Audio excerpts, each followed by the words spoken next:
صباری، تحمل مزاجی، حلم، برداشت، ان کا معاف کرنا، ان کا درگزر کرنا، ان کے رویے، ان کی سیرت بتائی گی کہ کتنے بڑے آئے. بعد میں آستینیں لوٹنے والا اہل بیت کا نہیں ہوتا، قدم قدم پر اکھڑ جانے والا اہل بیت کا نہیں ہوتا. اہل بیت کے چاہنے والے کی نشانی بھی وہی ہے جو اہل بیت کی نشانی ہے. اہل بیت کی نشانی یہ ہے کہ ان کا برداشت پایا جاتا ہے اہل بیت کے مطابق، تو ان میں برداشت ہونا چاہیے اہل بیت کے چاہنے والوں کے مطابق. صلوات ہے محمد و آل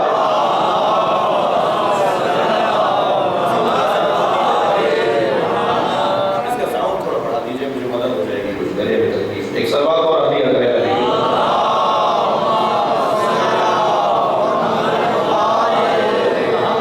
ایک اور سلوات عطیہ کریں گے.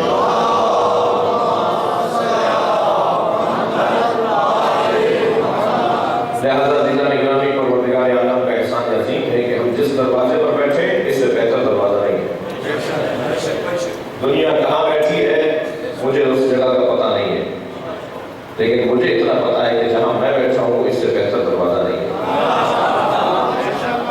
غور فرمائے جس جگہ ہم بیٹھے اس سے اچھا دروازہ نہیں ہے. لوگ آسائشوں میں رہنے کے باوجود بھی مضطرب ہیں، ہم جنازے اٹھانے کے باوجود بھی مطمئن ہیں. ایک جملہ آپ کی زبانوں کے حوالے کر رہا ہوں، وہ مار کر مضطرب ہیں، ہم مر کے مطمئن ہیں. ہمارا دشمن ہم سے پریشان ہے اسی بات کے اوپر کہ یہ اتنا نقصان اٹھانے کے باوجود بھی مطمئن کیسے ہے، اور کیسے ناممکن ہے یہ بات، کیسے ممکن نہ ہوتی یہ بات. اس لیے کہ جو صاحبان نفس مطمئنہ ہیں ان سے دوستی رکھنے والے مطمئن ہی ہوا کرتے. اگر 2 گھنٹے تک میں اور آپ کسی گلاب فروش کی دکان پر بیٹھ کر آ جائیں، کسی ایسی جگہ سے اٹھ کر آئیں، 2 گھنٹے بیٹھ کر آئیں جہاں گلاب رکھا ہوا ہو، تو 4 گھنٹے تک ہم میں سے خوشبو آتی ہے. جس نے 70 سال تک حسین سنا ہو، اس نے 80 سال تک مجلسیں کی ہو، اس کے کردار میں امام حسین کی خوشبو کیسے نہیں ہے. اور الحمدللہ پوری دنیا میں میں اپنے سنی بھائیوں کو علماء فکری کا دے رہا ہوں، تذکر دے رہا ہوں، توجہ دلا رہا ہوں. پوری دنیا میں سب سے اچھا کردار ان لوگوں کا ہے جو روتے ہیں حسین پر. سب سے اچھا کردار مسلمانوں میں ان لوگوں کا ہے جو مجلس کرتے ہیں، جو روتے ہیں، جو ماتم کرتے ہیں، جو زخانہ سجاتے ہیں. سب سے اچھا کردار ان کا ہے. جا کے دیکھ لیجیے دنیا بھر میں کیا تاثر پیش کیا گیا ہے مسلمانوں کی طرف سے. الحمدللہ ہندو، عیسائی، یہودی، غیر مسلم جب مسلمانوں میں تفریق کرتا ہے تو کہتا ہے وہ جو اہل بیت کے ماننے والے ہیں ان کا انداز ہی کچھ اور ہے. اور میں یہاں ایک جملہ کہہ کر اپنی بات کو آگے بڑھاؤں کہ جو قوم رونے کی مشق کرتی ہو وہ کسی کو رلاتی نہیں ہے. سلوات عطیہ کریں امام حسین کے نام.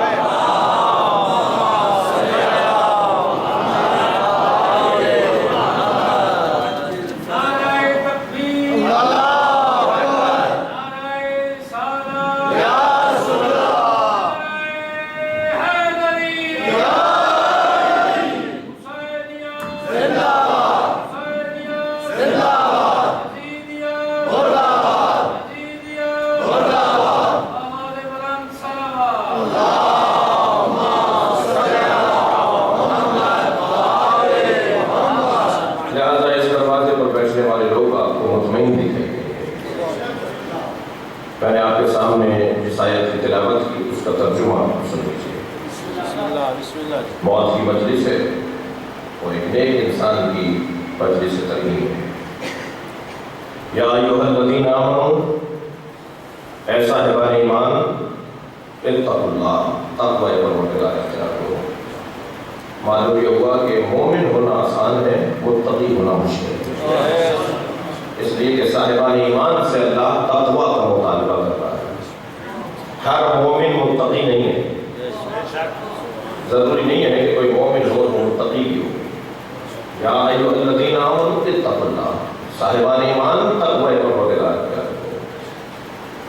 خود مسلمان ہونا کتنا مشکل ہے، پھر مومن ہونا کتنا مشکل ہے، اور پھر متقی ہونا کتنا مشکل ہے. ہمیں اپنے نصاب کو بھی طے کرنے کی ضرورت ہے کہ ہمارا نصاب زندگی کیا ہے. نصاب زندگی میں پہلا مرحلہ ہے مسلمان ہونا. دوسرا مرحلہ ہے مومن ہونا، تیسرا مرحلہ ہے متقی ہونا۔ اور جو صاحبان تقویٰ ہوتے ہیں وہی تعظیم بھی کرتے ہیں۔ ہر ایک سے مطالبہ نہ کریں کہ وہ علم کیا کہ چھپے گا، ہر ایک سے توقع نہیں رکھیں کہ وہ عزا خانے میں جائے گا، ہر ایک سے توقع نہیں رکھیں کہ وہ امام حسین کے مزار پہ حاضری کو جائے گا۔ اگر کہیں تعظیم دکھائی دی جا رہی ہے تو سمجھیں کہ یہاں تقویٰ کی نشانیاں ہیں۔ وَمَن يُعَظِّمْ شَعَائِرَ اللَّهِ فَإِنَّهَا مِن تَقْوَى الْقُلُوبِ۔ اور جو اللہ کی نشانیوں کی تعظیم کرتا ہے وہی متقی ہوا کرتا ہے۔ ہر شخص متقی نہیں ہے۔ یہ جس طرح آپ تھرمامیٹر لگاتے ہیں، جس طرح آپ ٹیسٹ کرتے ہیں، آپ چیک کرتے ہیں کہ اس کے بدن میں کیا چیز کم ہے کیا چیز زیادہ ہے، اسی طرح اگر کسی کو دیکھنا ہے کہ کون صاحب تقویٰ ہے تو دیکھیں اولیاء الہی کا احترام کون کرتا ہے، اللہ کی نشانیوں کا احترام کون کرتا ہے۔ اللہ کی نشانیوں کو بچانے والے اور ہیں، اللہ کی نشانیوں کو بچانے والے اور ہیں۔ اور جو اللہ کی نشانیوں کو بچاتے ہیں وَمَن يُعَظِّمْ شَعَائِرَ اللَّهِ، جو اللہ کی نشانیوں کو محفوظ کرتے ہو، تعظیم کرتے ہو، ان کا خیال رکھتے ہو، فَإِنَّهَا مِن تَقْوَى الْقُلُوبِ، انہی کے لیے ہے کہ وہ صاحبان تقویٰ ہے اور ان کے دل میں تقویٰ ہے۔ مشکل ہے تقویٰ ہونا۔ لہذا مولا علی سب کے امام ہیں لیکن فائدہ متقی اٹھاتے ہیں علی سے۔ اور فرمایا جیسے قرآن مجید سب کے لیے نازل ہوا ہے لیکن فائدہ اہل تقویٰ اٹھاتے ہیں قرآن سے۔ آپ دیکھ لیجیے قرآن مجید میں دو طرح کی آیتیں ہیں، دونوں طرح کی آیتیں ہیں قرآن میں۔ ہدی للناس بھی ہے قرآن میں، ہدی للمتقین بھی ہے قرآن میں۔ یہ قرآن میں تضاد نہیں ہے، یا اللہ یہ لوگوں کی ہدایت کے لیے آیا ہے یا متقین کی ہدایت کے لیے آیا ہے، دونوں آیتیں ہیں قرآن میں۔ ہدی للناس بھی ہے، ہدی للمتقین بھی ہے۔ خانہ کعبہ ہدی للناس بھی ہے اور خانہ کعبہ مرکز متقین بھی ہے۔ علی بن ابی طالب ناس کے لیے، لوگوں کے لیے امام ہے اور امام المتقین بھی ہے۔ تو یا یہ صحیح ہے یا وہ صحیح ہے؟ دونوں صحیح ہے، دونوں صحیح ہے۔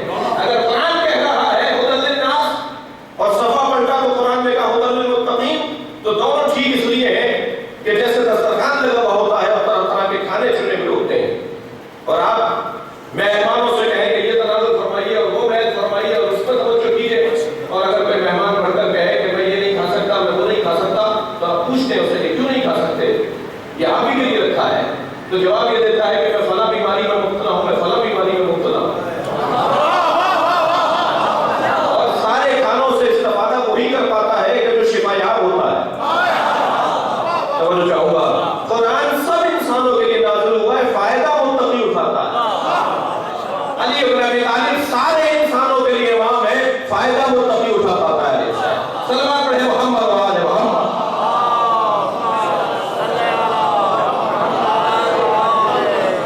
یا ایھا الذین آمنوا اتقوا اللہ، اے صاحبان ایمان صاحب تقویٰ ہو جاؤ تاکہ علی تمہیں کام دکھائے، علی تمہیں فائدہ پہنچائے، تم علی سے فائدہ لے سکو۔ پورے نہج البلاغہ میں مولا علی نے ایک جگہ مدد مانگی ہے اپنے شیعوں سے۔ اللہ اکبر، ساری کائنات علی سے مدد مانگتی ہے اور علی ایک جگہ کہہ رہے ہیں کہ میری مدد کرو، اے میرے چاہنے والوں میری مدد کرو، اور پھر خود فرمایا تقویٰ الہی کے ذریعے علی کی مدد کرو، متقی ہو جاؤ تاکہ تم علی کی مدد کر سکو۔ اللہ اکبر۔ اور فرمائے تقویٰ ہے کیا؟ تقویٰ لمبی داڑھی رکھنا اس کے لیے ضروری نہیں ہے، پائے سے اونچا کرنا ضروری نہیں ہے، تصویر کو ہاتھ میں لینا ضروری نہیں ہے۔ توجہ ہوگا، بغیر استری کے کپڑے پہننے والا اہل تقویٰ نہیں، ممکن ہے اہل تقویٰ ہو۔ بیماری ہے تقویٰ، بعض لوگ اپنے آپ کو اہل تقویٰ سمجھتے ہیں، در حقیقت وہ نفسیاتی بیمار ہوتے ہیں۔ انہیں کسی نفسیاتی ڈاکٹر کو دکھانا چاہیے، ایک ہفتے کی ٹیبلٹ کھائیں گے طبیعت ٹھیک ہو جائے گی۔ نہیں، تقویٰ یہ چیزوں کا مطالبہ تو ہم سے نہیں کر سکتا کہ کئی دن ہو گئے صاحب برش نہیں کیا، کئی دن ہو گئے دھائیں نہیں ہے، کئی دن ہو گئے کپڑوں پہ استری نہیں کی، کہ صاحب یہ تقویٰ والا آدمی ہے۔ ممکن ہے تقویٰ والا نہ ہو، یہ بیمار ہو۔ میں بہت سارے لوگوں کو جانتا ہوں جو اپنے آپ کو کچھ ہی دیر رہ گئی ہے کہ اپنے آپ کو ولی خدا بول دیں، لیکن وہ ایک ہفتے کی سیرپ پئیں گے، ایک ہفتے کی ٹیبلٹ کھائیں گے، ان کی طبیعت ٹھیک ہو جائے گی، وہ نفسیاتی بیمار ہے۔ کراچی میں ایک صاحب نے 2 مہینے تک شور مچایا، پورا کراچی ٹوٹ پڑا اس کے اوپر کہ یہ امام زمانہ سے ملاقات کرتے ہیں، امام سے پوچھے جواب دیتے ہیں، اور رش لگ گیا ان کے دروازے پر لوگوں کا، اور ان سے جا کے لوگ پوچھتے تھے، اور وہ کمرے میں جاتے تھے اور امام سے جواب لا کے بتاتے تھے، لوگ مطمئن کہ امام سے ملاقات ہو رہی ہے۔ بعد میں معلوم ہوا وہ نفسیاتی فلاں بیماری میں مبتلا ہے جس میں آوازیں آتی ہیں۔ انہوں نے 1 ہفتے کی گولیاں کھائی، انہیں آوازیں آنا بند ہو گئی۔ تو بہت سارے لوگ ایسے ہیں جو اپنے آپ کو دھوکہ دے رہے ہوتے ہیں، در حقیقت لوگ ان سے دھوکہ کھا رہے ہوتے ہیں۔ کتنی بڑی تعداد میں عزیزوں اس دنیا میں لوگ ہیں جو خود بھی دھوکہ کھاتے ہیں اور لوگوں کو بھی دھوکہ دیتے ہیں۔ اب عظمت مولا کا جملہ سنیں، مولا نہج البلاغہ میں فرماتے ہیں ما لبثت علی نفسی ولا لبث علی، آج تک علی نے اپنے آپ کو دھوکہ نہیں دیا، اور دنیا میں کوئی پیدا نہیں ہوا جو علی کو دھوکہ دے سکتا۔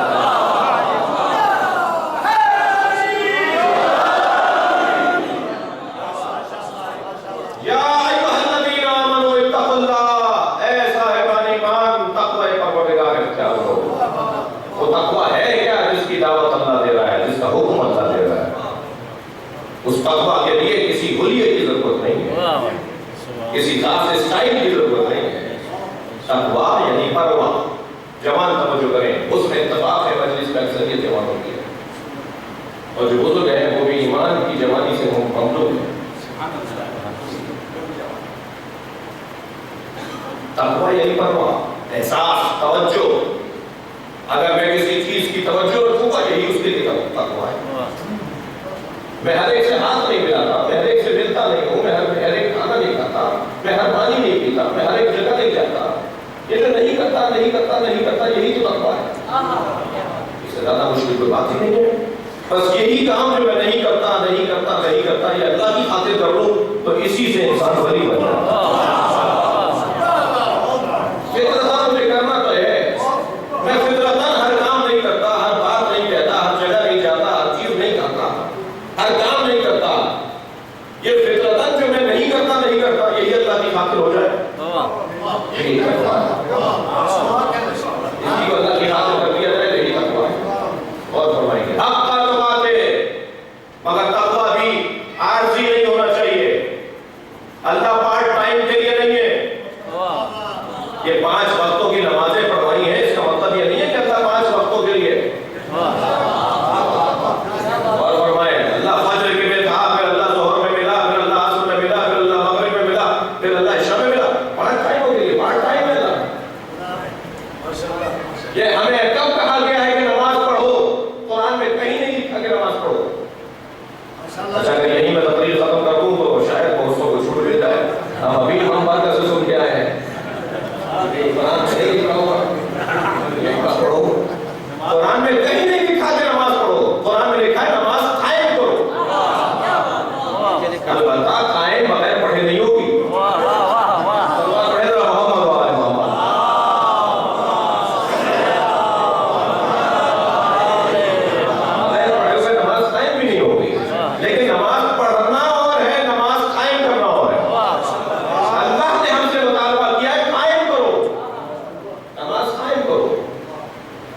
جیسے وضو ذاتی طور پر واجب نہیں ہے، وضو واجب ہی نہیں ہے، وضو تو واجب ہی جب ہوتا ہے جب نماز واجب ہو جاتی ہے۔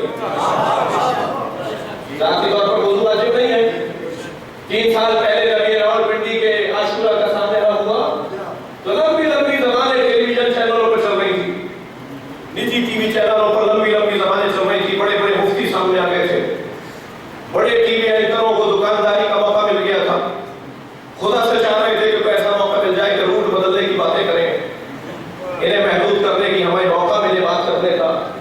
تو کوئی 1 مہینے تک یہی تبصرے رہے، چہلوں تک، چہلوں بدعت کہنے والے چہلوں کا انتظار کر رہے تھے۔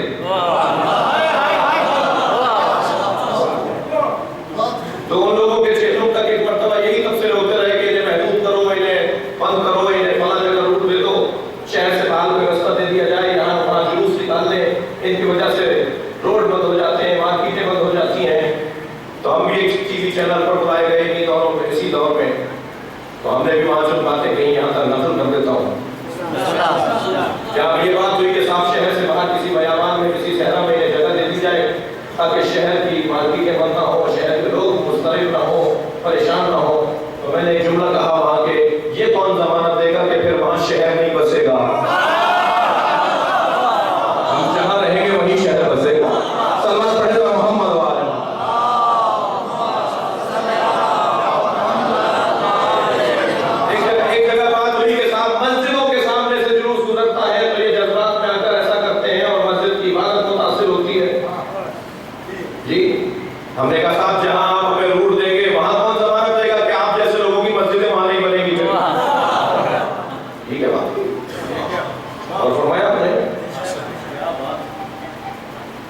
تو عزیزان اکرامی در حقیقت یہ جو تقوی پروردگار کا مفہوم ہے، یہ در حقیقت پیغام کو محفوظ رکھنے کا عنوان ہے۔ تقوی پروردگار، حق کا تقاتے، خبردار تقوی کا حق ادا کرو، پارٹ ٹائم نہیں، کبھی کبھی نہیں۔ اللہ نماز کا ہم سے بات یہ ہو رہی تھی، نماز کا اللہ مطالبہ کر رہا ہے، مگر نماز کے قیام کا اللہ مطالبہ کر رہا ہے۔ کیسے قائم ہوگی نماز؟ صبح کی معصوم سے سوال ہو رہا ہے، جواب سنے معصوم کا۔ صبح کی نماز سے ظہر کی نماز کے درمیان جو دورانیہ ہے وہ نماز کو قائم کرنے کا دورانیہ ہے۔ ظہر اور مغرب کے درمیان جو عصر کے اور مغرب کے درمیان کا دورانیہ ہے وہ نماز کو قائم کرنے کا دورانیہ ہے۔ تم نے نماز پڑھ لی ہے، اب نماز کو قائم کرو۔ نماز کیسے پڑھی تھی؟ 2 رکعت نماز کے لیے کپڑے پاک تھے، اب دوسری نماز کے درمیان تک پاک رکھو۔ 2 رکعت نماز پڑھنے کے لیے جہاں بیٹھ رہے تھے وہ جگہ غصبی نہیں تھی، اپنی تھی، لہذا دوسری نماز آنے تک جہاں جہاں بیٹھو گے وہ جگہ اپنی ہونی چاہیے، وہ کسی عزیز کی ہونی چاہیے، وہ کسی کی اجازت سے ہونی چاہیے، وہ کسی کی مرضی سے ہونی چاہیے۔ تم نے جو شرائط نماز کے لیے پڑھنے کے لیے قائم کیے تھے ان شرائط کو دوسری نماز تک باقی رکھو، تو ہے نماز کا قیام، نماز کا قیام۔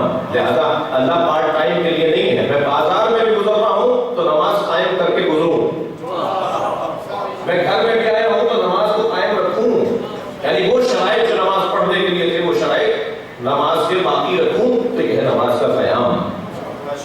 حق کا تقاتے، اللہ کا تقوی اختیار کرو، مگر اس کے حق کے ساتھ، ہر ٹائم نہیں، کبھی کبھی نہیں، ہر جگہ ہمیشہ۔ وَلَا تَمُوتُنَّ إِلَّا وَأَنْتُمْ مُسْلِمُونَ، اور خبردار اس دنیا سے نہ جانا، موت نہ جائے کہیں تمہیں، مگر جانا تو مسلمان جانا۔ مسلمان مرنا کارنامہ ہے، مسلمان جینا کارنامہ نہیں ہے۔ اور فرمائے تھوڑا سا نام رکھیے اگر میری بات جا رہی ہے تو، مسلمان جینا کارنامہ نہیں ہے، مسلمان مرنا کارنامہ ہے۔ ماضی کا اچھا ہونا کارنامہ نہیں ہے، مستقبل کا اچھا ہونا کارنامہ ہے۔ بہت سارے لوگوں کا ماضی بہت اچھا رہا، مستقبل برباد ہو گیا، اور ہم بار بار مجلسوں میں آ کر بیٹھتے ہی اس لیے ہیں کہ حسین کا شفا خانہ ہے، یہاں ہم اپنے مستقبل کو بہتر کرنے کا دستور لے کے جاتے ہیں۔ انسان کے مزاج میں میرے عزیزوں بڑی کمزوریوں میں ایک کمزوری ہے بھولنے کی کمزوری، یہ بھول جاتا ہے، یہ نسیان رکھتا ہے۔ اس کا نام ہی انسان اس لیے ہے کہ بھولتا ہے، یہ نسیان رکھتا ہے، انسان ہے یہ نسیان رکھتا ہے، بھولتا ہے، اور جس کے مزاج میں جس کی طبیعت میں بھولنا ہو اس کے لیے لازم ہے کہ ہر کچھ مدت کے بعد اسے یاد دلایا جائے۔ اب ہم سے نہیں کہو کہ 1400 سال پرانا قصہ دوہرا کیوں رہے ہو، ہم یہ 1400 سال پرانا قصہ اس لیے دوہرا رہے ہیں تاکہ دوہرا کر اپنے آپ کو اسی لائن پر رکھیں جس لائن پہ رہنا چاہیے، کہیں خط سے نہ ہٹائیں، کہیں رستہ نہ بھٹک جائیں۔ اور اتنے بڑے بڑے امام بارگاہ ہم بناتے اس لیے ہیں تاکہ ہم اپنے آپ کو اس دروازے پر بار بار لا کر اپنے آپ کو ہوشیار رکھیں، اور دعوت عمل بھی اسی ذریعے سے دیتے ہیں۔ بہترین مدرسہ بھی یہی ہے، بہترین اکیڈمی بھی یہی ہے، بہترین یونیورسٹی بھی یہی ہے۔ سن 61 ہجری میں جس عالمی اوپن یونیورسٹی کی بنیاد میں مولانا امام حسین نے رکھی تھی اس کا ایک کیمپس ہے، اس کی ایک کلاس یہاں ہو رہی ہے۔ معلم ٹیچر آ کر تیاری کر کے آ کے بیٹھتا ہے، سننے والے بڑی عقیدت سے آ کے بیٹھتے ہیں، اور کلاس کا رنگ بھی بڑا عجیب ہے، چھوٹا سا بچہ بھی بیٹھا ہے، بزرگ بھی بیٹھے ہوئے ہیں، ککڑی بیچنے والا بھی بیٹھا ہے اور PhD ڈاکٹر بھی بیٹھا ہے۔ اور آنے والے کے لیے فرق نہیں ہے کہ تمہاری تعلیم کتنی ہے، اگر کوئی چیز چیک بھی کی جاتی ہے تو وہ یہ کہ حب حسین رکھتا ہے نہیں رکھتا۔ اگر دل میں مولا حسین کی محبت ہے تو اس کے لیے دروازہ کھلا ہوا ہے۔ حتیٰ یہ فرق بھی نہیں ہوگا، توجہ چاہوں گا، یہ فرق بھی نہیں ہوگا کہ ہندو ہے یا عیسائی ہے، کسی کو حق نہیں ہے کہ دروازے پر پوچھے کہ تم مسلمان ہو یا نہیں ہو۔ یہ پاکستان کی ریاست نہیں ہے کہ یہاں کے فارموں میں لکھا جاتا ہے کہ شیعہ ہو یا سنی ہو۔ اور فرما رہے ہیں شیعہ ہو یا سنی ہو، یہاں کے سرکاری اداروں کے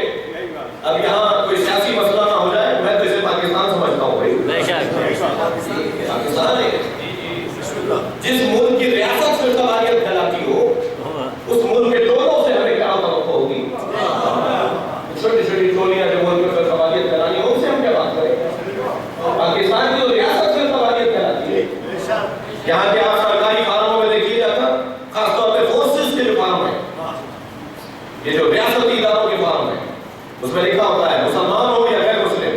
جب مسلمان پر آپ چیک کرتے ہیں کہ مسلم ہے تو پھر آگے پوچھا جاتا ہے شیعہ ہو یا سنی ہو. ریاستی اداروں میں ضرور ہماری ہے. اگر وہ فارم پہ دستخط کرنے والا سنی ہوا تو کیا شیعہ کا فارم قبول کرے گا؟ اور اگر کوئی متعصب شیعہ بیٹھا ہوا تو کیا سنی کا فارم قبول کرے گا؟ تو پھر ہماریت ہو گئی. جب محافظی چور ہو جائیں آپ تو کرتے ہیں کہ پاکستان کے حالات بہتر ہوں گے. بنیادوں کو ٹھیک کرنے کی ضرورت ہے میرے عزیزوں. یہ امام حسین کی ریاست ہے، یہ پاکستان کی ریاست نہیں ہے. یہاں دروازے میں نہیں پوچھا جائے گا کہ سنی ہو یا شیعہ ہو، یہاں نہیں پوچھا جائے گا ہندو ہو یا مسلمان ہو. یہاں کوئی نہیں پوچھنے کا حق رکھتا کہ تم آنے والے اندر کون ہو. شیعہ امام حسین کی عزاداری کے مالک نہیں ہے. اور کریں گے میرے لوگوں نے جمار، شیعہ امام حسین کی عزاداری کے مالک نہیں ہے، نوکر ہے. اور نوکروں کو اپنی اوقات پہ رہنا چاہیے، مالک کے مہمانوں کا احترام کرنا چاہیے. صلوات پڑھیں محمد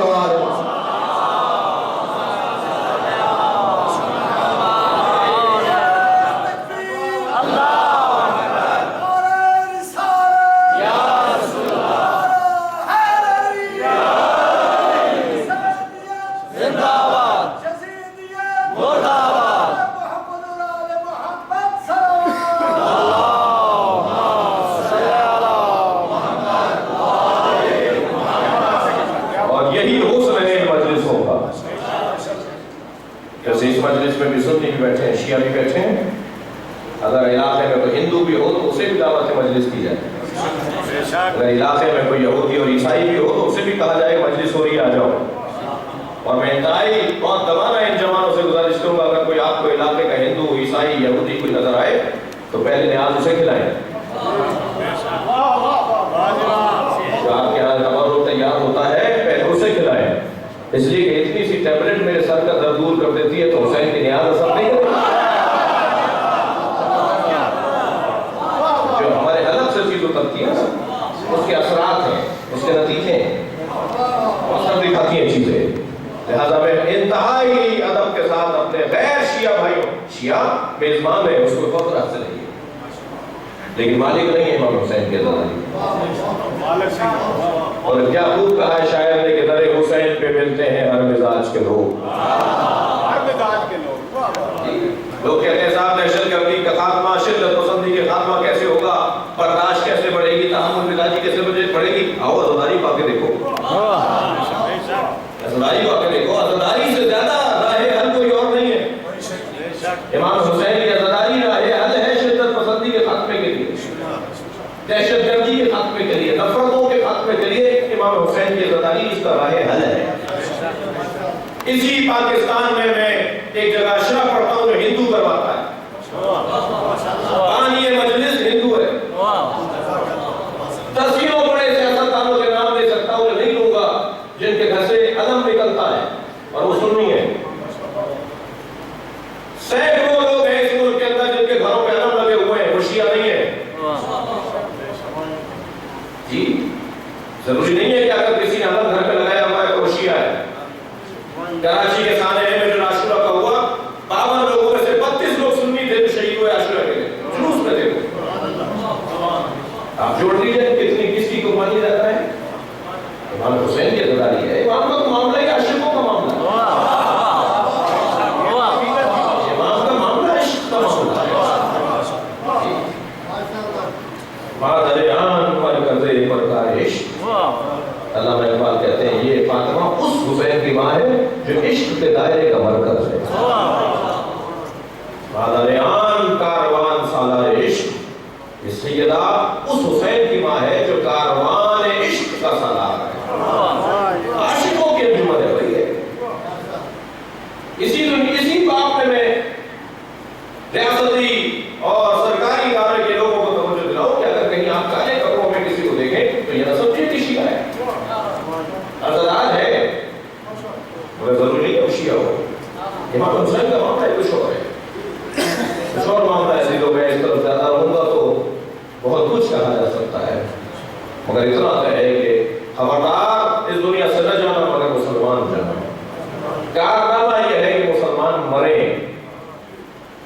انتہائی محنت کے بعد ایک جملہ آپ کی سماعتوں کے حوالے کر رہا ہوں.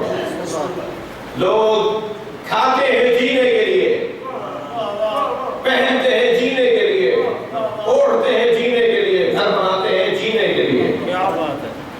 لغت اہل بیت میں، مکتب اہل بیت میں جیو مرنے کے لیے.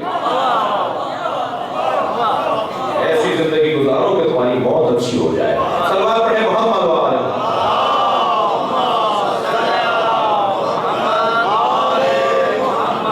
بڑا کارنامہ ہے کہ انسان اپنی موت کو اچھا کروائے، اس کی موت اچھی موت کرو.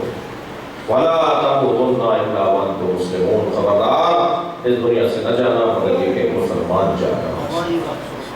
اس کے بعد فوراً دوسری آیت شروع ہوئی. وَاعْتَصِمُوا بِحَبْلِ اللَّهِ جَمِيعًا. اللہ کی رسی کو مضبوطی سے تھامے رکھو. وَلَا تَفَرَّقُوا. اور اس رسی کے بارے میں جھگڑا نہ کرو. آپ کی توجہ میرے ساتھ ہے. کیا ترجمہ کیا جاتا ہے؟ اللہ کی رسی کو مضبوطی سے تھامے رکھو. تھک تو نہیں رہے گا. اللہ کی رسی کو مضبوطی سے تھامے رکھو اور تفرقہ نہ کرو، جھگڑا نہ کرو.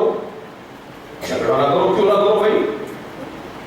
نہ ذاتی طور پہ جھگڑا برا ہے، نہ ذاتی طور پہ دوستی اچھی ہے. اتحاد ہمیشہ اچھا نہیں ہے، جھگڑا ہمیشہ برا نہیں ہے. تھوڑا سا ہاں وہ کریں گے میری بات سے. اگر قرآن کا ہم یہ ترجمہ کریں گے تو مجھے ہے، اگر ہم قرآن کی آیت پہ یہ ترجمہ کریں کہ اللہ کی رسی کو مضبوطی سے تھامے رکھو اور تفرقہ نہیں کرو، جھگڑا نہیں کرو. جھگڑا نہیں کرو کیا بات ہوئی؟ غلط آدمی ہے جھگڑا نہیں کرے، ظلم کرنا ہے جھگڑا نہیں کرے، ظالم ہے جھگڑا نہیں کرے. یہ کیا ہوا کہ جھگڑا نہیں کرو؟ یہ کیا ہوا کہ اختلاف نہیں کرو؟ کیوں نہیں کرے اختلاف؟ جنگ احزاب میں سب لوگ متحد ہو کر آئے تھے نا نبی کے خلاف، تو کہتے ہیں اچھا اتحاد تھا. اتحاد کون سی بات ہوئی بھائی؟ اتحاد ذاتی طور پہ اچھا نہیں ہے، وجہ اتحاد تلاش کیا گیا. اتحاد کا نقطہ کیا ہے؟ اتحاد کا نقطہ کیا ہے؟ ذاتی طور پر اختلاف برا نہیں ہے، دیکھا جائے اختلاف کس بنیاد پر ہے. اگر اختلاف کی بنیاد اچھی ہے اختلاف کرو. مردہ قوم ہے جو اختلاف نہیں کرتی، مردہ قوم ہے جو ہمیشہ اتحاد کرتی ہو. بلکہ کہہ دوں بزدل قوم ہے جو ہمیشہ اتحاد کرتی ہو، اور مردہ قوم ہے جو کبھی اختلاف نہ کرتی ہو. نہ ذاتی طور پر اختلاف اچھا برا ہے، نہ ذاتی طور پر اتحاد اچھا ہے. تو پھر یہ ترجمہ کیوں کر رہے ہیں؟ تو جو ہے تھوڑی سی گردن ہلا دیجیے، آپ کی رائے ہوگی. تھوڑا سا ناموں کر دیجیے.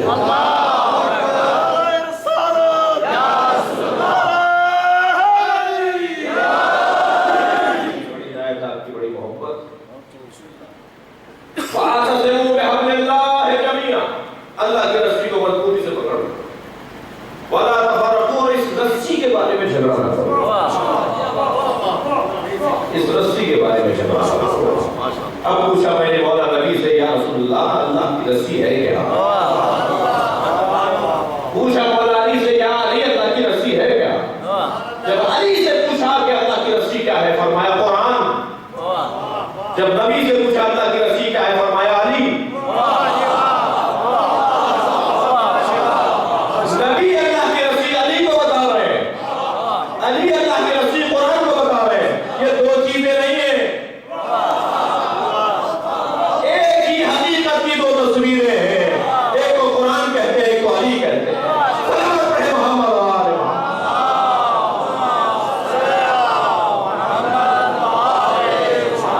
قرآن اور علی کو مضبوطی سے تھامے رکھو. قرآن اور علی کو مضبوطی سے تھامے رکھو. جھگڑا نہیں کرو قرآن اور علی کے بارے میں. میں سنی بھائیوں سے مخاطب ہوں، پھر شیعہ بھائیوں سے مخاطب ہوں. اور عالم ہماری مملکت کا اور عالم ہمارے ماحول کا یہ ہو گیا کہ نہ کوئی سنی ہے نہ کوئی شیعہ ہے، سنی ہے. کچھ وہاں سے لیا ہوا ہے، کچھ وہاں سے لیا ہوا ہے. میں بھی مفتی صاحب سے کچھ ایسا لے رہا ہوں. سلمان پڑھے گا محمد و آلہ.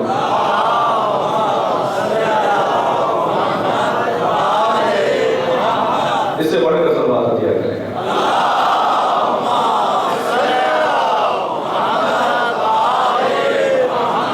نہ سنی واقعی سنی ہے، نہ شیعہ واقعی شیعہ ہے. دونوں مشکل میں ہیں، دونوں پریشان ہیں. جی سنی قرآن کے بارے میں کچھ اپنا خیالات رکھتے ہیں اور شیعہ علی کے بارے میں کچھ اپنے خیالات رکھتے ہیں. سلوات پڑھے رہا محمد والے.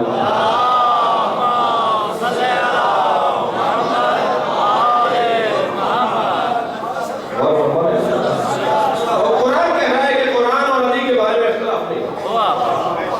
نہ قرآن لڑنے کی چیز ہے، نہ علی لڑنے کا موقع. نہ علی موضوع لڑائی ہے، نہ قرآن موضوع لڑائی ہے. نہ قرآن کے بارے میں اختلاف ہو، نہ علی کے بارے میں. اب سنی بھائیوں کے یہاں ایک مقصد مسئلہ ہے، اور میں تو سنی ہوں اس لیے بات کر رہا ہوں. کوئی نہیں سکتا کوئی شیعہ ہو وہ سنی نہ ہو. جتنے شیعہ ہیں وہ سب سنی ہیں. ہماری خواہش ہے سارے سنی بھی شیعہ ہو جائیں. یہ تو طے ہے جتنے شیعہ ہیں سب سنی ہیں. خواہش ہے کہ سنی بھی شیعہ ہو جائیں. سنی بھائیوں کا ایک مسئلہ ہے، آپ ناراض تو نہیں ہو رہے ہیں مجھ سے. سنی بھائیوں کا ایک مسئلہ ہے کہ وہ قرآن کی حیثیت کو ہماری دشمنی میں گرا دیتے ہیں. بس کسی طرح شیعہ کمزور پڑے، کسی طرح شیعہ پر کوئی الزام لگے، چاہے قرآن کی حیثیت گر جائے. میں بھی مثال دے رہا ہوں. سب سے زیادہ ڈھنڈورا کون پیٹتا ہے کہ شیعہ تحریف قرآن کے قائل ہے، شیعہ تحریف قرآن کے قائل ہے. کسی ایک شیعہ کو پکڑ کے پوچھے تحریف قرآن کے قائل ہو گیا ہے تو نہیں. سارے سنی کہہ رہے ہیں، آپ کی جگہ اکثر سنی کہہ رہے ہیں. بڑے بڑے علماء سنی بھائی کہہ رہے ہیں کہ شیعہ تحریف قرآن کا قائل ہے. شیعہ کہتا ہے کہ 40 پاروں کا قرآن تھا، 10 پارے فلاں کی بکری کھا گئی. بکری تمہاری ہے، جواب ہم دیں. ہمارا کیا تعلق اس بکری سے؟ ہماری کسی کتاب میں نہیں لکھا ہوا، ہماری کسی کتاب میں نہیں لکھا ہوا کہ کسی کی کوئی بکری قرآن کھا گئی ہو. آپ نے اپنی کتاب میں لکھا اور ہم پہ الزام لگا رہے ہیں کہ آپ شیعہ کہتے ہیں کہ قرآن 40 پاروں کا. شیعہ تحریف قرآن. آپ کس کی خدمت کر رہے ہیں؟ توجہ چاہوں گا. میں انتہائی اور تمام اپنے سنی بھائیوں سے ہاتھ جوڑ کر کہتا ہوں کہ آپ کس کی خدمت کر رہے ہیں؟ پروپیگنڈا کر کے شیعوں کو کمزور کرنے کے لیے آپ خدمت کر رہے ہیں یہودیوں کی. آپ کام آ رہے ہیں عیسائیوں کے. آپ غیر مسلموں کو تقویت پہنچا رہے ہیں. تو کہتے دیکھو ان کی اساس ہی اختلافی ہے، ان کی بنیاد ہی اختلافی ہے. یہ جس قرآن پر بیس کرتے ہیں، جس قرآن پر اپنے دین کی تعلیمات کو بناتے ہیں، اس قرآن میں ان میں اختلاف ہے. ہم تو نہیں کہتے قرآن میں تحریف ہوئی ہے، ہم تو نہیں کہتے قرآن میں تبدیلی ہوئی ہے. ہم تو کہتے ہیں وہی قرآن ہے جو آپ کے یہاں رکھا ہے، وہی ہماری مسجد میں بھی رکھا ہوا ہے.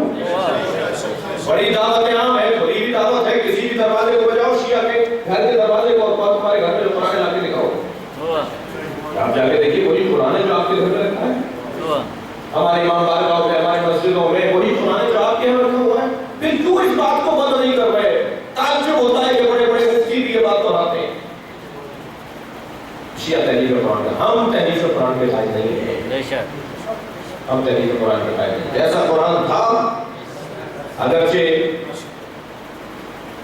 30 پارے، رکوع، نصف، ربع، ثلث، یہ جو تقسیم بندیاں ہیں جی، یہ نبی کی بنائی نہیں ہے. 30 پارے نبی نے نہیں بنائے.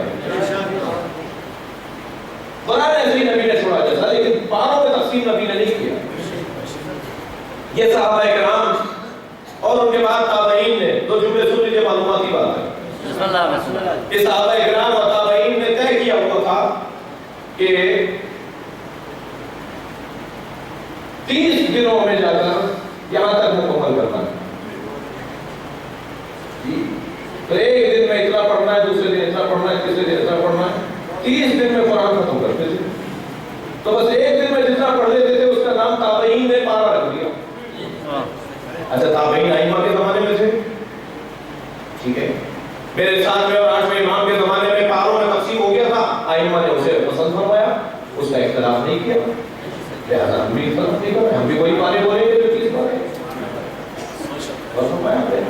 یہ رکوع اور یہ نصف اور یہ ثلث یہ تابعین نے کیا، نبی نے نہیں کیا تھا، مگر کیونکہ ہمارے ائمہ کے زمانے میں ہو گیا تھا، ہمارے ائمہ نے اس پہ اختلاف نہیں کیا، اعتراض نہیں کیا، ہم بھی اسے پسند کر رہے ہیں۔ نبی کا دیا ہوا نظام نہیں ہے۔ قرآن وہی قرآن ہے جو آپ کے ہیں، وہی قرآن ہمارے یہاں ہے، کوئی قرآن میں فرق نہیں ہے۔ حتیٰ میرے مولا علی جو قرآن کی تفسیر لے کر آئے حضرت عمر کے زمانے میں، معاف کیجیے حضرت ابوبکر کے زمانے میں، مولا جو قرآن کی تفسیر اور تعبیر اور شان نزول اور ناسخ و منسوخ اور محکم اور متشابہ کی تفسیر لے کر آئے کہ قرآن میں ایک ایک آیت کے اوپر میں بتاتا ہوں کہ یہ کیا ہے، مجھے نبی نے بتایا اور میں نے اسے محفوظ کیا، آج لے کر آیا ہوں۔ تو مجھے نہیں معلوم کہ کیا ماحول تھا، مگر اتنا ضرور ہوا کہ ایک مرتبہ سب نے آواز دے کر کہا، ایک نے کہا، دوسرے نے کہا، اور سارے ماحول نے کہا نہیں علی ہمیں یہ قرآن نہیں چاہیے، حضرت کو اٹھا کے گھر لے گئے۔ جو امام مہدی لائیں گے وہ قرآن نہیں ہے، وہ تفسیر ہے قرآن۔ مجھے امام مہدی لے کر آئیں گے، ہاں امام مہدی کچھ لائیں گے قرآن کے حوالے سے، وہ قرآن نہیں لائیں گے امام مہدی، قرآن یہی ہوگا۔ وہ علی بن ابی طالب کی اصیل تفسیر ہے، اصلی تفسیر جو پیغمبر نے کی ہے وہ لائیں گے امام مہدی۔ پوری گوری تھی جو مولا علی لے کر آئے تھے، اس میں کاغذ سے، اس میں کھالیں تھیں، کھالوں پر وہ علم لکھا ہوا تھا، حضرت اسے اٹھا کر لے گئے، جب نہیں مانا گیا۔ یہ جوان سوال کرتا ہے جب مولا کی حکومت آئی 4 سال 4 مہینے تک حاکم رہے تو پھر وہ قرآن جو تفسیر قرآن مولا لائے تھے پھر اسے نافذ کیوں نہیں کر دیا؟ تو میں اور ذرا سوال کو پختہ کر دیتا ہوں۔ مولا وہ قرآن نہیں لے کر آئے جو حضرت ابوبکر کے زمانے میں لائے تھے کہ تفسیر قرآن ہے، لوگوں نے پسند نہیں کیا، علی نے زبردستی نہیں کی، گھر لے گئے۔ امام حسن کو دے دیا، امام حسین کو دے دیا، امام پہ چلتا ہوا امام مہدی لے گئے۔ مولا علی نے باغ فتح اپنے دور میں واپس کیوں نہیں لے لیا؟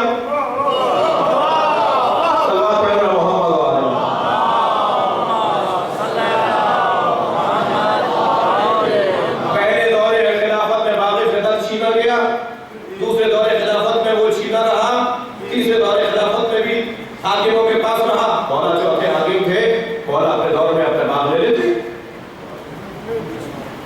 یہی سوال وہاں ہے کہ مولا جو قرآن لائے تھے تفسیر قرآن وہ مولا نے اپنے زمانے میں نافذ کیوں نہیں کیا؟ ان دونوں باتوں کا ایک ہی جواب، اور جواب انتہائی مختصر ہوا اور آپ کی توجہ زیادہ چاہوں گا۔ علی اس امام کو کہتے ہیں جو اپنا اختیار اپنے حق میں استعمال نہ کرے۔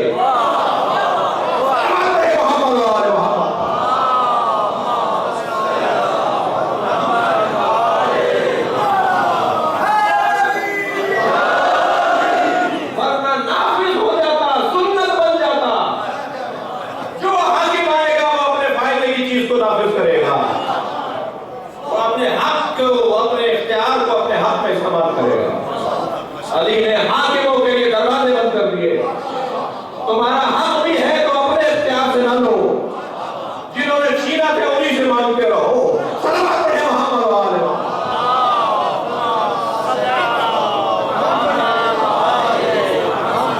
علی کو سمجھنے کے لیے دماغ کو علی کرنا پڑے گا، فکر کو اونچا کرنا پڑے گا۔ الحمدللہ علی کو سننے والے اونچی فکر رکھنے والے لوگ۔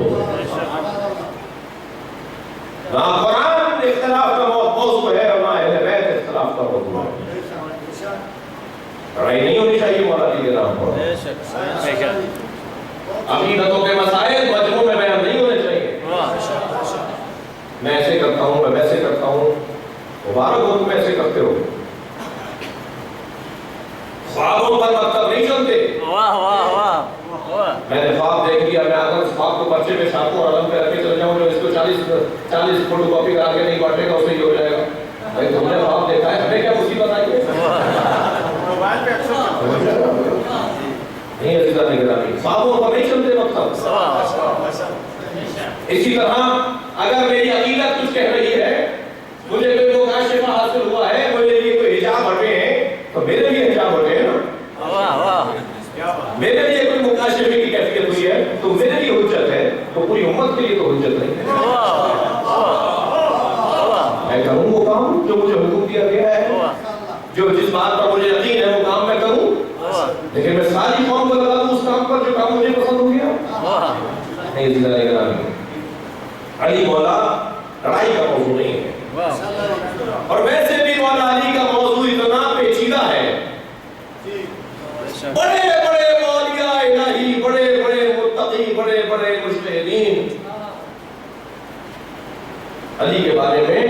مختلف رائے رکھتے ہیں. مولا کا موضوع ہی ایسا ہے جسے سمجھ میں آ جائے علی وہ قلندر بنتے ہیں، وہ اولیاءوں میں بھی بڑے اولیاء بنتے ہیں. سمجھنے تو مشکل ہے جناب مولا کائنات کو. علی اس معجزہ الہی کو کہا جاتا ہے جسے سمجھنا ممکن نہیں. جب یہ طے ہو گیا کہ ہم علی کو سمجھ نہیں سکتے تو پھر مولا کے موضوعات میں اختلاف موقع نہیں بنتا، موضوع نہیں بنتا، بات نہیں بنتی. میں نے مولا کو یہ سمجھا، مبارک ہو، دوسرا کچھ اور سمجھ رہا ہے، تیسرا کچھ اور سمجھ رہا ہے. مولا نے دروازہ بند کر دیا، کچھ سمجھتے رہو، مجھے اللہ مت سمجھنا. کیا سمجھو گے مجھے تو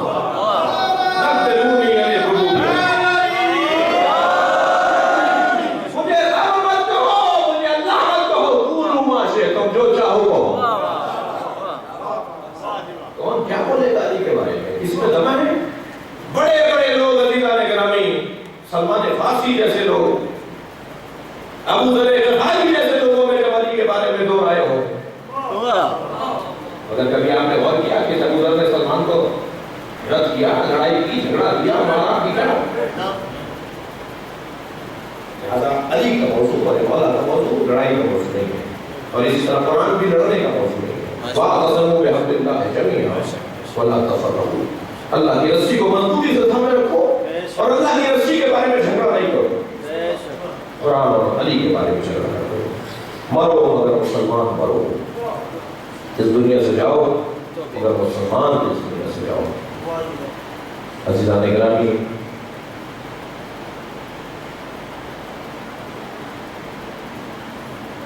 زبیر اور طلحہ جیسے لوگ بھی رضی اللہ تعالیٰ عنہ تھے، لیکن ماضی تابناک تھا، مستقبل خراب ہو گیا. ماضی تابناک تھا، مستقبل خراب ہو گیا. میرے مولا نے پوچھا، بیٹا حسن کون آیا جنگ جمل میں سب سے پہلے میدان میں؟ جنگ کا آرا بجا دیا گیا تھا، شور مچ چکا تھا کہ جنگ شروع ہو گئی. امام حسن سے کہا سالہ لشکر علی تھے. میں بیٹا حسن کون آیا ہے؟ فرمایا بابا زبیر آئے. خالہ بھائی ہیں مولا کے، پھوپھی صاحب بھائی ہیں مولا علی کے، فرسٹ کزن ہے مولا علی کے، نبی کے. چھوٹا آدمی نہیں ہے جی، سیف الاسلام ہے، سیف الاسلام ہے. اسلام کے مضبوط ہوا ہے ان کی تلوار سے. مولا علی اور جناب زہرا کے ولیمے کا انتظام انہوں نے کیا ہے. جب جناب زہرا سے مولا علی کا عہد ہوا تو نبی نے فرمایا زبیر تم سنبھالو سارے انتظام. ہم بھی اپنے گھر میں اسی کو زیادہ یہ والا کام اسے دیتے ہیں جو سب سے زیادہ قریبی ہوتا ہے ہمارے. اتنا قریبی شخص، اتنا قریبی شخص. مولا علی کو دیکھتے ہیں تو آنکھوں میں آنسو بھر آتے ہیں. نبی نے پوچھا تم علی کو دیکھ کے روتے کیوں؟ کیا یہ پیار کے آنسو ہیں؟ علی سے مجھے عشق ہے. یہ جملے ہیں زبیر کے. ماضی اتنا اچھا ہے. ایک دن نبی نے دیکھا کہ زبیر علی کو دیکھ کر رو رہے ہیں، شوق، اشک شوق بہا رہے ہیں، عشق کے آنسو بہا رہے ہیں. نبی نے پوچھا زبیر کیوں رو رہے ہو؟ کہ مجھے علی سے پیار ہے، علی کو دیکھتا ہوں تو محبت میری بڑھتی ہے. فرمایا وہ دن کیسا ہوگا جب تم علی کے خلاف تلوار مارو گے؟ رابی کہتا ہے زبیر بیٹھا ہوا تھا، کھڑا ہو گیا، یا رسول اللہ دعا کریں اس دن سے پہلے مر جاؤں. حضرت نے فرمایا نہیں، وہ کمزوریاں اپنی تلاش کرو جس وجہ سے ایسا ہوگا.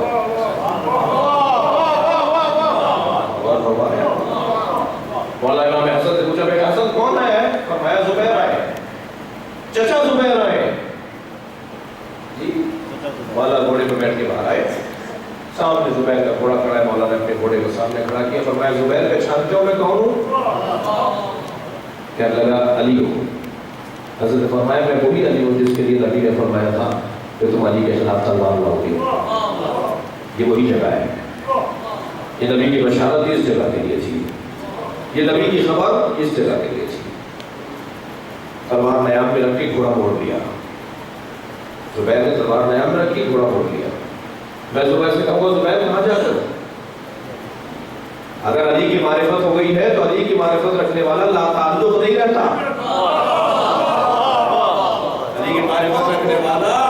کا جانبدار ہوتا ہے.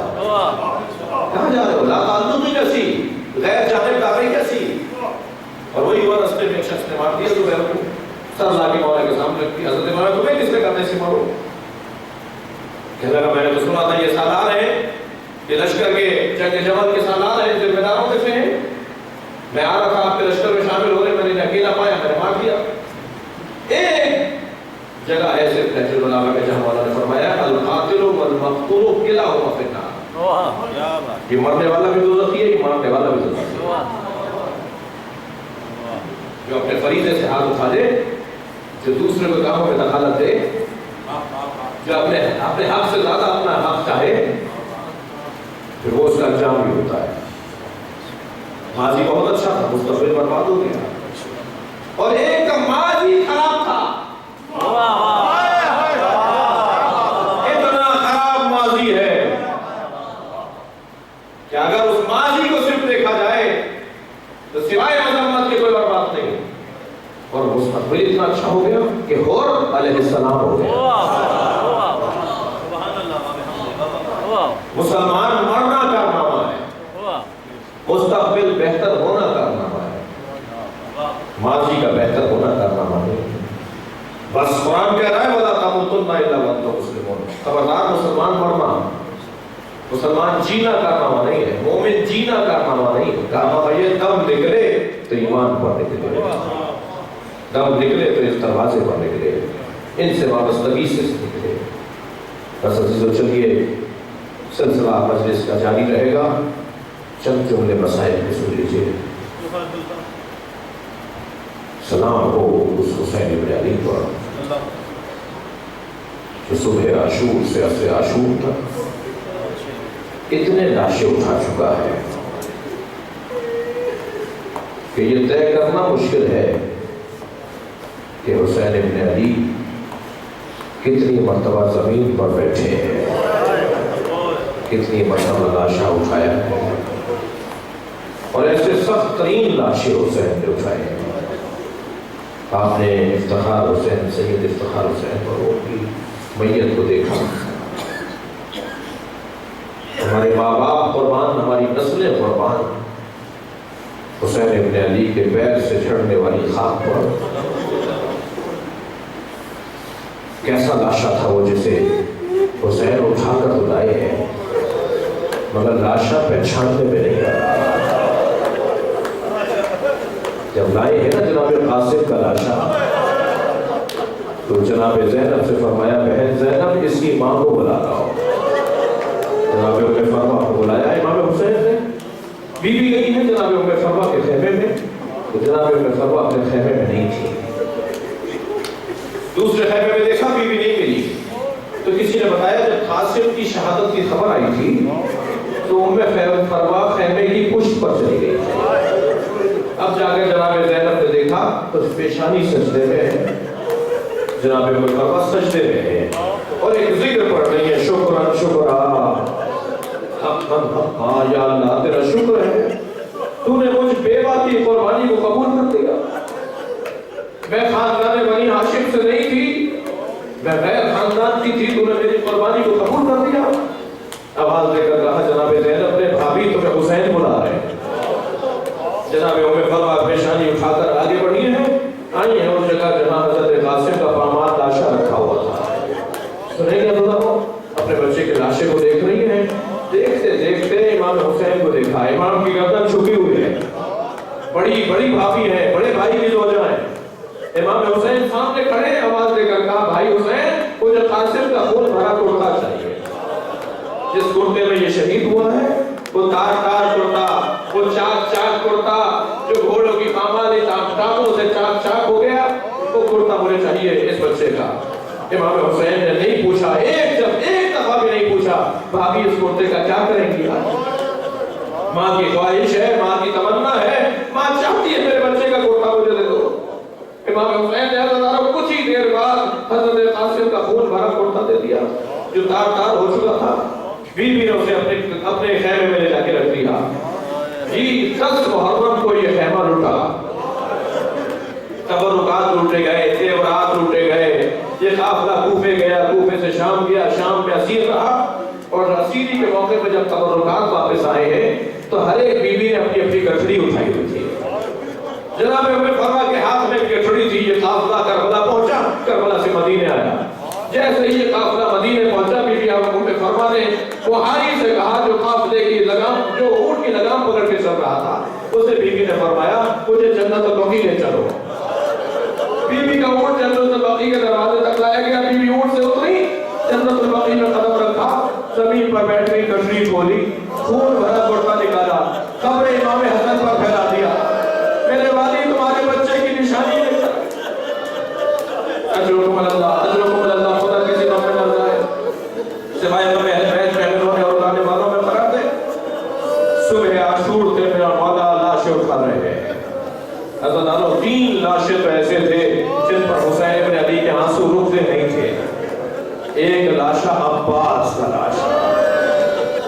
لاشا چھوڑ کر آ گئے حسین, اس لیے کہ مولا عباس نے وصیت کی تھی مولا میرا لاشا خیمے نہ لے جائے, مگر مڑ مڑ کر بھائی کا لاشا دیکھتے رہے. اور دوسرا لاشا ہے علی اکبر کا لاشا. لاشا حسین نے ہزاروں اٹھا تو لیا تھا مگر 6 مرتبہ زمین پر رکھا. تھک کر نہیں رویا, اگر رونا رہا اپنی آواز و بازار رکھیں گے. 6 مرتبہ میرے مولا نے اپنے بچے کے لاشے کو زمین پر رکھا اور پھر ایک ٹیلے پر کھڑے ہو کر بنی ہاشم کے بچوں کو آواز دی. بنی ہاشم کے بچوں آؤ, بوڑھے باپ سے جوان کی میت نہیں اٹھ رہے. بس ہزاروں آپ نے گریہ کر لیا. ایک اور لاشے کا حال سن لیجئے, اور وہ لاشا چھوٹا بہت ہے مگر حسین سے اٹھتا نہیں ہے. 7 قدم آگے جاتے ہیں, انداز اللہ, پھر الٹے پیر واپس آتے ہیں, رضان بے قضائے ہی و تسلیم اندے امرے. میرے مولا نے علی اصغر کے لاشے پر ابا کا دامن ڈالا ہوا تھا, اس لیے کہ گرمی شدید تھی, دھوپ میں تپش تھی. میرے مولا لاشا کبھی آگے لے جا رہے ہیں, کبھی پیچھے جا رہے ہیں. سامنے خیمے کا دروازہ ہے. ابھی حسین اسی کیفیت میں ہے کہ خیمے سے پردہ ہٹا, خیمے سے پردہ ہٹا. امام نے سکینہ کو کھڑے ہوئے دیکھا. جناب سکینہ نے بابا کی گود میں بھائی کو دیکھا, مگر دور سے نظر یہ آیا کہ بھائی کے بدن میں حرکت نہیں ہے, شاید میرا بھائی سو گیا ہے. تو ایک جملہ جناب سکینہ نے فرمایا, بابا میں بھی پیاسی ہوں, مجھے بھی پانی پلا لائیے. امام نے بچی کا کوئی جواب نہیں دیا, لیکن جیسے ہی جناب سکینہ کی آواز بلند ہوئی, خیمے سے فوراً پردہ ہٹا. امام نے کیا دیکھا, اس بچے کی ماں کھڑی ہے. حضرت رباب کھڑی ہے. امام نے آواز دے کر کہا, رباب بتاؤ میں کون ہوں. عجیب سوال تھا جو حسین اپنی زوجہ سے کر رہے تھے. فرمایا, رباب بتاؤ میں کون ہوں. جناب رباب نے کہا, آپ میرے امام ہیں, آپ میرے مولا ہیں. جب بی بی کا عقیدہ سن لیا, جب بی بی کا ایمان لے لیا کہ رباب مجھ پر ایمان پورا رکھتی ہے, ایک مرتبہ دامن ابا کا ہٹا دیا, خون میں لت پر بچہ ماں نے دیکھا, نزدیک آ کر نامنے نامنے لبوں پر بوسہ لیا. بوسہ لے کر کہا, یا بنیا تم جیسے بھی کیا نہر کر دیا جا.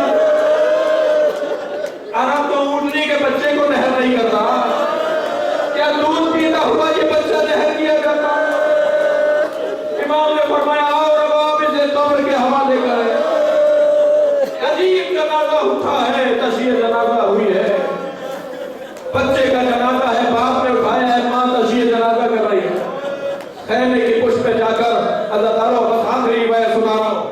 امام حسین نے جس تلوار سے قبر کھودی ہے, میں پڑھ رہا ہوں, آیت اللہ اکبر نہاوندی نے الابصاری والحسان کے اندر یہ روایت لکھی ہے, جس تلوار سے امام نے علی اصغر کی قبر کھودی ہے وہ ذوالفقار تھی.